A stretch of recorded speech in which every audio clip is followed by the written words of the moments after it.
Thomas is a tank engine who lives at the big station on the island of Sodor. He's a cheeky little engine with 6 small wheels, a short stumpy funnel, a short stumpy boiler, and a short stumpy dome. He's a fussy little engine too, always pulling coaches about, ready for the big engines to take on long journeys. And when trains come in, he pulls the empty coaches away so that the big engines can go and rest. Thomas thinks no engine works as hard as he does.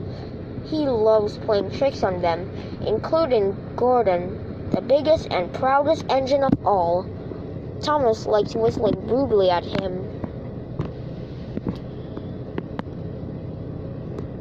One day, after pulling the big express, Gordon had arrived back at the sidings, very tired.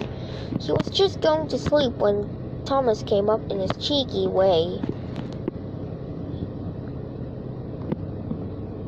And off he ran laughing. Instead of going to sleep again, Gordon thought how he could get back at Thomas. One morning, Thomas wouldn't wake up. His driver and fireman couldn't make him start.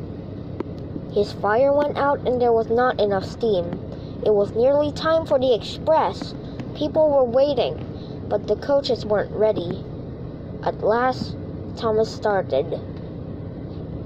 He yawned. He fussed into the station where Gordon was waiting. Said Gordon, replied Thomas. Gordon began making his plan. Said Gordon. And almost before the coaches had stopped moving, Gordon reversed quickly and was coupled to the train. He whistled. Thomas usually pushed behind the big trains to help them start, but he was always uncoupled first. This time, Gordon started so quickly they forgot to uncouple Thomas. Gordon's chance had come.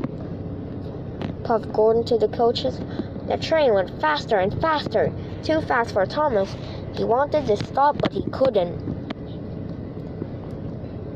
Laughed Gordon.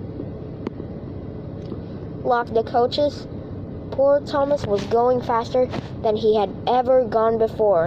He was out of breath and his wheels hurt him, but he had to go on.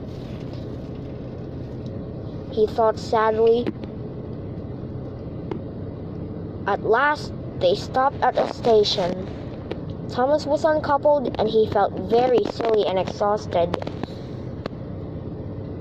Next, he went onto a turntable, thinking of everyone laughing at him. And then he ran to a siding, out of the way. Chuckled Gordon. Poor Thomas couldn't answer. He had no breath. He just puffed slowly away to rest and had a long, long drink. He went home very slowly and was careful afterwards never to be cheeky to Gordon again.